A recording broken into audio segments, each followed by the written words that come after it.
me, Nimso. Welcome back to another video. Today we are back in Project TX, finally. Actually, I'm not actually in VR today, which is an unusual one for a VR game video, but there we go. This is how it is. People have been waiting for this one for quite a while, but it's not entirely like hold on, let me just reset my head a little bit. There we go. It's not in the entire video. This is kind of a part one kind of thing. It's not gonna be super long because there's so much of the behind the scenes stuff and under the hood stuff that I needed to get done I just wanted it to be done first before I start building on top of it. And I have started building on top of it, but this video will showcase a little bit more of the grunt work under the hood.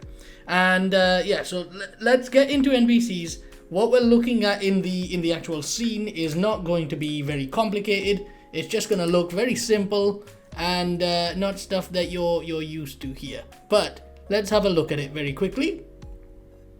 Just quickly running the game. And there we go. Right. Okie dokie. There we go.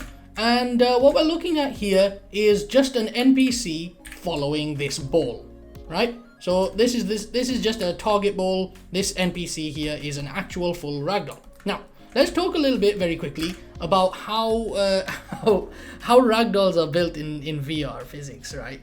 When it comes to VR physics, you'll have seen in plenty of games that characters have, and I've mentioned this so many times before, characters have a bit of a flimsiness to them, right? Either they are very ragdoll accurate and they're able to kind of stand on their own and they waddle about and they kind of very mildly walk and trip over basically everything, including ramps and stairs and everything, or the alternative being really cheaply designed ragdolls that are effectively not true ragdolls in terms of their joints and everything. They kind of look like ragdolls for the most part, and this is very common, especially in VR. And in reality, they're just using what is normally called an animated ragdoll, or something that I think we were calling partial ragdoll in my previous job. Which is where you have if all of your bones kind of pinned in place in the world space, and when you push an arm, for example, it kind of flexes weirdly where the hand stays in pivot position and the arm kind of moves out of way. Everything looks like all of the bones individually are trying to get to their positions, which is very awkward. That's not the case with my ragdolls, right? What I'm trying to do here is the more accurate full physics ragdolls. These are driven by muscle systems, which means each and every bone here is actually driving itself. It's moving itself. This here ball I can move via this internal ball, which I can move, and this character will literally follow the ball, right? Now, when he walks around, he's actually driving himself using not the feet aren't directly driving his motion, but they are holding him up, right? Which means I can push him around. This is an actual, he does walk away from things as well. This is an actual physics character, right? He can be pushed about, and you can see here, he's actually waddling about, and he actually does kind of stumble and everything, right? And this is really nice. It's very standard stuff. You've seen this plenty of times before. But, of course, he's also able to tip over and get knocked over, right? Now, this is very standard stuff that you've been seeing in my ragdoll systems. But under the hood, there's actually a lot more going on. Now, when we look at this character here, I'm going to close up everything except for this here. Now, actually, yeah, this will show you a few more things, but you'll notice here there are 3 points. Let me just make sure I'm not covering them up. There we go. Beautiful. There are actually 3 sets of IDs under this debug text here. And when I move my character, when I force him to move, here we go, just make him walk, you'll notice that the action state has changed to walk to, and then it's now changed back to idle, right? What's actually, I've just told him to tip over. Whoops. Sorry, dude. I I was supposed to disable that. I just made him fall over. Right, okay. So under the hood, what's actually going on? If you think about the physics-based ragdoll, ignore the ragdoll actually. In a normal NPC system, what you want to do is you want to have your character. Yeah, I probably should have taken out the console. You want to have your character basically perform an action and then make a decision as to what the next action you perform. Ordinarily, with something that's a much more simple concept, for example, a straightforward behavior, if you had a combat game, right, your character would spawn. Its objective would be to move towards the player, attack the player, right? So a very simple action chain would happen. The character would walk towards the player, or walk following the nav mesh, and then when that action completes, it would switch to the combat stance, and when that action completes, it would decide randomly to choose to attack, defend, or there might be some other parameters for defend, and maybe there's just a maneuver.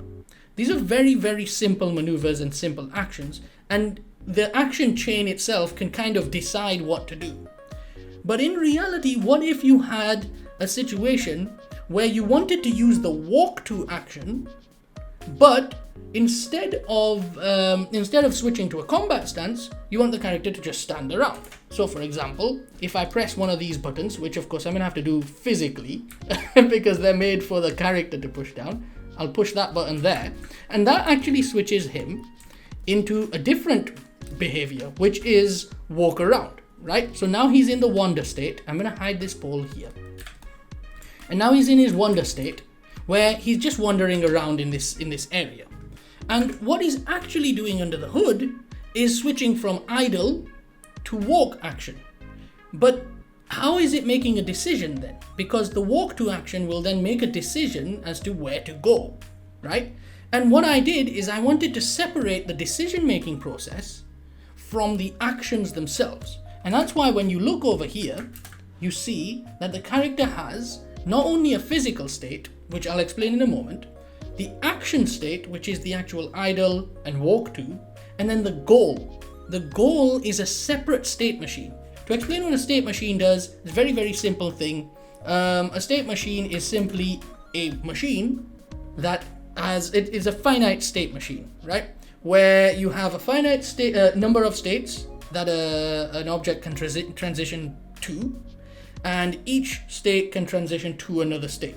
It's a very, very easy decision-making system. Unity uses it for animations, where you can transition from one animation to the next, and you have some parameters for the transition as well.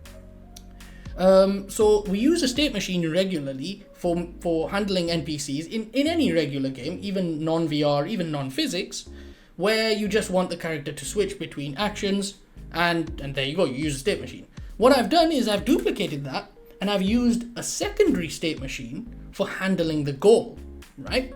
So now we've got a top-level goal machine, which effectively decides what the player should be doing, and it tells the player when to switch between actions, right? So the goal's doing all of the logic and then switching to the action system, right? And providing the actions, providing what action the character should do. Now, to top on top of that, that makes perfect sense. To go on top of that as well is the physics handling. When the character gets knocked over, let's get this ball out here, and you'll see the physical state has switched to fallen, and then he switches to balanced. Now when he's stumbling, I'll try and make him stumble, you'll notice that it actually said stumble just here for a moment, right? Now it switched to balance, and again he's able to actually control himself. Those three distinct states run on their own little mini state machine as well. So what you would normally have on an NPC system is a state machine that handles your actions. Now I've got 3 levels of state machine. One that handles the physical state of the character, whether they're in control, off balance and stumbling, or fallen over, and then a secondary state machine that actually handles the explicit action that they're on, right, which is just a standard action state machine. And then I've got a state machine above that which is handling what all the decisions are. When should it actually switch between all the actions? And that's the goal, the overall mission of the character, the objective of the character. What does the character intend to do? In this case, he intends to wander around. But when I press this button on this side here, whoop, there we go, and click, you'll notice that the debug text at the bottom here changed, and now his state, his goal is in follow. And you'll notice no matter where the ball goes, he will intend to follow. But here's where things get even cooler, because not only does the character follow the ball, but he can only follow the ball when the ball is in a place that he knows of, right? He didn't see the ball go past him. And now, because he hasn't seen where the ball is, he doesn't know it's there, right? He doesn't know where to go. He doesn't know where the ball is. As soon as the ball comes in front of him, let's try and get the ball over here. As soon as the ball comes into view, we'll just leave it here. He'll turn his head, and there we go. He noticed it. As soon as the ball came into view, he started walking towards it, right? But that's not a very simple, look at and see, therefore go system. Actually, there's more going on. What I wanted the character to be able to do is actually build on a knowledge base.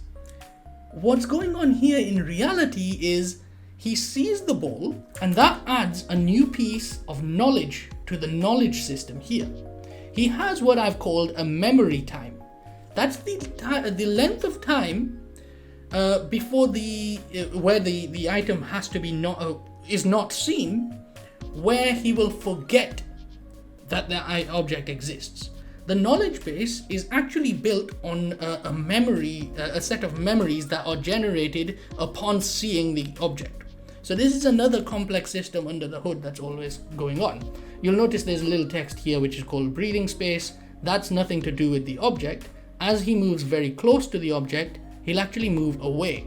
So he's always having a little bit of a space where he doesn't want to be standing too close to it, right? So even though he'll move towards where the object is, he doesn't want to stand too close to it. So if it moves into his space, he'll move back, right? Now he'll also do that when he's too close to a wall. And that's what the breathing space value actually is. He's detecting walls in front of him. But of course, it's actually a little bit more than just the knowledge base, because when he does see the object, he will look at it and he will pathfind to it as well, right? So now he's actually looking at the object and he's going to pathfind to it. Now, because he has a memory time of 10 seconds, he's able to pathfind to the ball even when he doesn't see the ball. If I was to change that down to 0.5 seconds, what happens now? So now he knows the ball is here, he's seen it, and he's going to walk down this thing here, right? But, oh, he saw the ball. Sorry, I messed up. Oh, he's trying to walk up there. Go on, come up here. Right. Oh, he's forgotten where it is. He's forgotten. Right, there we go. Hello, here's the ball. Right, so watch this. The ball is over here. He's going to try and pathfind to it. He's seen it. But now the ball is not there. Right, it's not there. He's still going to pathfind to it, and that's it.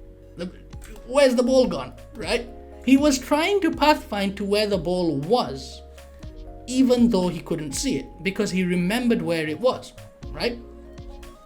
Let's switch that back to 10 seconds, because I don't think that was connected properly.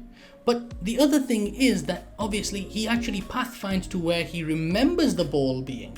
So if the ball then moves away, oh, now he has actually done the memory time of 10 seconds. Come on, walk along, you know where the ball is. Go on, get it. He's walking to where the ball was, but now he's just walking to where he remembers the ball being, but the ball isn't there. And now you can see that the memory entities, the list is now empty because he's forgotten where the ball is, right? That's a 10-second space, right? This is a memory system, and he's able to choose between different entities. And of course, each entity has its own type, and it has its own additional data. Right now, it just has an overall position. But when he's actually looking at characters, character entities have a different set of values. And character entities have where the head is, so he'll pathfind to the position of the character, but he'll look at the character's head. And you'll see that his actual look at state is quite nice as well. He's got a lot of flexibility in the way he actually looks at things. And of course, if he gets pushed off, boop, yeah. Oh, he managed to stabilize. Okay. Anyways, so let's get him to move over to this side. Right? And before we do that, we're going to switch on. Here we go. Is it the neck? No. Ragdoll. Head. I'm going to go to the view cone and switch the view cone on. So here we go. Now we can actually see what he's able to see. And I'm also going to switch on the gizmos, which tells you what the pathfinding is deciding, right? So here we go. He's got this blue line that comes out and he has seen the ball. There we go. He's noticed the ball. Now he's going to pathfind to where the ball is, right? So there we go. He's actually walking up the ramp. You'll notice that he's able to stably walk up the ramp and he's able to walk backwards and walk down again as well. If I move the ball here, he's now trying to go down the ramp there. And he's going to go around and actually get to the ball. But let me show you the ball. There we go. The ball's up here. Let him walk up here again. And we'll have a look now at some of the actual stability of his physics here. I've been working so much time here. And I know this is going to be a bit of a short video. You're not going to get to see the exact stuff that we've got going on. But my goodness, it's so fun. Let me just push him backwards a little bit. Push him backwards. Oh, he's fallen off. When he tries to get up, oh, he did try to get up. Okay, he might struggle. Oh no, oh no, oh dear, oh my. Get up.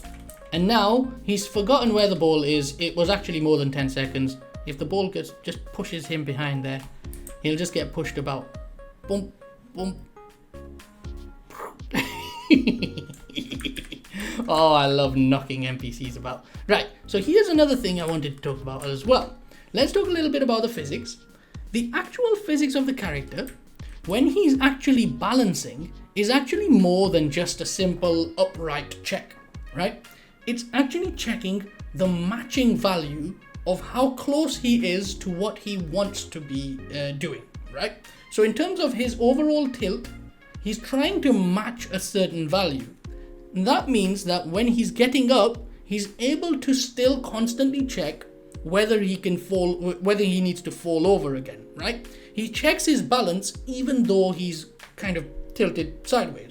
So when he gets knocked over, yeah, this is not the right place to be doing this. But when he gets knocked over, he's still able to actually get pushed back again, right? And we'll see this when, oh, actually, we can just do this. Boink. There we go. And now, let me just pause the game very quickly. I'm going to move the ball over to here. And now, there, he tried to get up. Because he tried to get up, and once he started getting up, he was out of match with the intended position that he was supposed to be. As a result, he fell over again. That means that even though he's in his animation, halfway through his animation of getting up, he's still running all the balance systems. So you don't get any of that awkward where the character gets held by his foot and he completely gets up vertical and then falls over. There's none of that. This character, if he's getting pushed down, even though he's fallen over and he's in a get up animation, he will still not be able to get up because he's halfway through the animation. Watch him. There, he tried to get up, a little bit of floatiness, but he just couldn't, and he managed to this time. Knock him over this way. Oh dear, you managed. Very nice, very nice. I'm gonna have to lift the ball a little bit. There we go. Knock you over this way, right? And now, yeah, he can't get up. Yes, there we go. Anyways, let's have a look at him walking on stairs. That's really nice, right? What I was just showing here.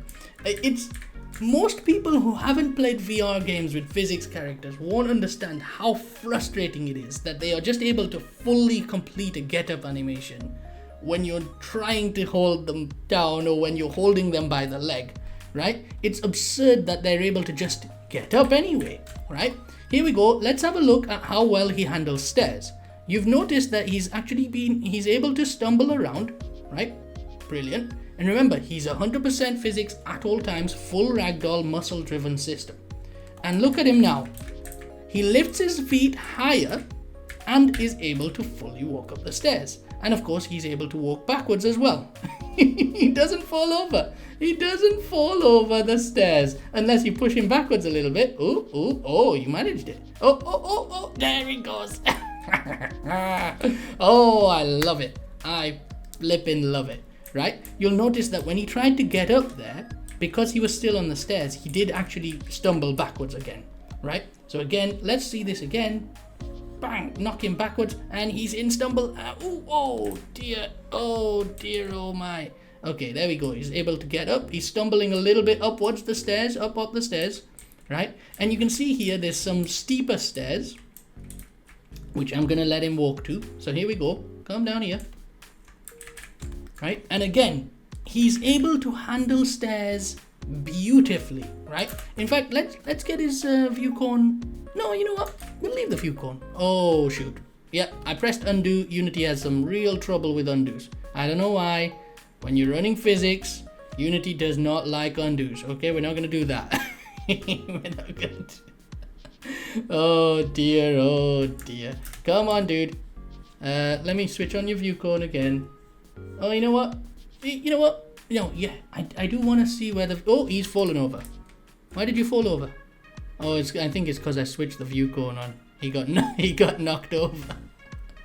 That shouldn't have happened at all, by the way. Just completely nothing to do with anything. Right, there we go. Right, come here, dude. Move along. Walk up the... You know what? Don't walk up these stairs. What we wanted to see was the steeper stairs. So here we go. This character's able to... Of course, he's nav meshing as well. So he's able to pathfind up the stairs. And boom, he's actually lifting his feet higher to get up the stairs. And you'll see this immediately here. There, you see how his feet are now lower when he's walking? And of course, the same applies when he's going the other way as well. So there we go. You follow me, come down here and follow the ball. And you can see now he's lifting his feet a little higher so that he lowers his body. And of course, he's looking at the ball. If you walk backwards, you can see he walks up the stairs. And of course, if I do this, yeah, he does stumble up the stairs as well. Hold on, let's see if we can knock him. Oh. I love making these guys stumble. Okay, there we go. Hey, dude, guess what's gonna happen to you now? Oh no, he saw the ball. He saw the ball. Yeah, oh my, I've played with... Now, whoa, there we go. All right, beautiful. We got him to stumble over and fall completely down the stairs. Here we go. Let's get one more of those just for the fun of it so you can see how nice and beautiful it looks. And we knock him backwards. Hey, come on, dude. Come here. And then knock it. Oh, dear. Oh, my. We're going to need a little bit of a lower ball. There. Bang. And then he stumbles. Oh, he managed. And bang. Oh, are you managing? Oh, dear. He's managing it. Okay. So let's do that one more time. Not too low. Bang. Oh, there we go. Watch how he handles height. Right? So here we go. I'm gonna grab his hip. We can switch off the cone now. We'll just switch off the view cone. He doesn't need to see this thing. We'll make it so that, well, actually he's still in follow mode. He won't follow anything unless he sees it. But that's fine. Here we go. I'm holding onto his hip now. There we go. Beautiful. Right? And of course Unity doesn't like moving objects anymore. In physics objects, so that's really annoying. But there we go. Now he's mid-air. I'm gonna keep throwing him about. Right.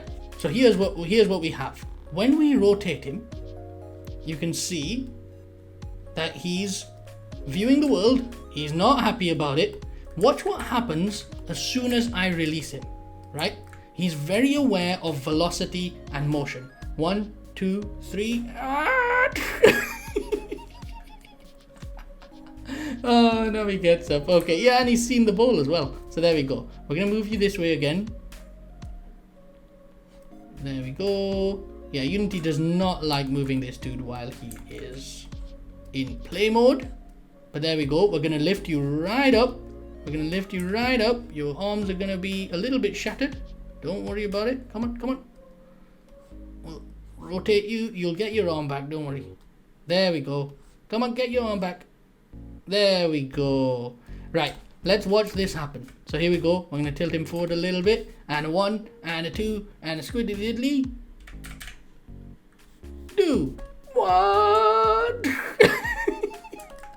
Damn it, I moved the camera too soon. Right, okay, here we go. Now we're just going to lift him as is. We'll lift him up to here. And as soon as we let go, what? He's very aware of his own velocity. It's beautiful. This dude is the most advanced NPC I have built so far, right? It is truly unbelievable how far I'm taking this, right? Let's have a look what happens when there's a tire on the floor, right? Because this dude is actually quite able to maneuver around wow, I do not like the newer Unities that just can't handle physics objects in play mode. Oh dear, oh dear. Right, so there we go. We've got a tire that is now rotated. Drop it on the floor. Get the ball. Yeah, there we go. Just push him along. Push him along. Come on, come here. Right, come here. Oh, well, that was expected. Right. So here we go. You follow the ball. Follow the ball. Right, so here we go. He won't avoid the tire, and I did that on purpose. Let's see what happens when he walks over it. He nearly tripped over, right? So he's actually able to walk over things like that, and sometimes he will trip over, right? It's beautiful. The point being that he's so much more stable than any of the NPCs I've built before, and quite frankly, I'm hoping he's one of the most stable VR physics characters you've ever seen, and there's so much more to come. Obviously, with these characters, the same things that I've shown in the past also apply, and I have tested this in VR. You can grab his leg and lift it up and he'll tip over, but unlike before, this time he actually tries to stumble and hold himself before falling over. There's just so much more that I can show on these characters, but right now, this is the best you're going to get. This is all you're going to get right now. There's a lot more to go. And in the next video, I'll actually show you in VR, and we'll be seeing more of the combat systems. And you can see here, avoidance is a major part of how these characters maneuver, right? Just seeing where that ball is, and then, maneuvering to that position. It's so important that these characters are able to avoid obstacles, move towards objects, and of course, if I move this here, right, he'll walk over these physics objects, no problem, right? So nothing trips him over just like that. He's able to just maneuver over these small objects, no problem. Although the tire, it was high, he tried to walk over it, he stumbled, he fell over, right? There's no more of that nonsense where characters are just arbitrarily falling over. Let's press this button again, click, right? And now he should be in wonder state, and you'll notice, even though he's wandering, he's still able to look at the entities that he sees. So he's looking at that ball, and then of course, once he forgets the existence of the ball, he's just going to walk around and go into idle mode, right? And now he's just going to do what I call a habit, which is, look, oh, he tripped over. He's doing what I call a habit, and a habit is something that I can add on to the existing character control and movement and animation, and one of those habits is him looking around, right? Where he's just randomly choosing where he wants to look, and you can see I added these little pupils just to make it easier for you to see exactly how the character is looking around. So here we go. If I press this, not that button, that button turns me into a strong character, but I'm not in the scene right now. So there we go, we press the button. He's now going to walk towards the ball, and let's have a look at his eyes here. Right, so you can see here the character looks around. He's able to actually look at the ball there as it moves around. And of course he moves to avoid it a little bit as well, right? It's absolutely beautiful. He's able to actually see the object properly, and there's just a lot of flow to everything. It's absolutely beautiful. Anyways, I've got so much more to show you soon, very, very soon. Sorry that this video is a little bit small. It's not showing you too much of everything, but there's a lot more to come. And I just wanted to get this out there, talk about the NPCs as they are, the knowledge base, the memory system, and the way the physics is able to handle itself and balance and everything like that right now. Next video, you'll see me pushing these characters around and possibly even some combat. We're going to see some much more advanced character control and character systems than you would normally see, where it's a very simple idea of character stands there, sees player, and immediately in basic combat with 3-punch animations, or you know, like you would see in some of the sword fighting games where they're already in combat. They have very, very simple combat moves. They are very, very light. You can lift them off the ground and then they're just kind of just literally like a ragdoll toy, a doll. It's all very flimsy, and I don't want any of that.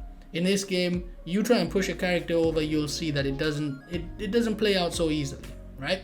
Anyways, thanks very much for watching. I know it was a bit of a long and muddly and time-wasting video, a bit rambly, but it was a necessary one. Thanks very much for watching. I will see you in the next one. Goodbye!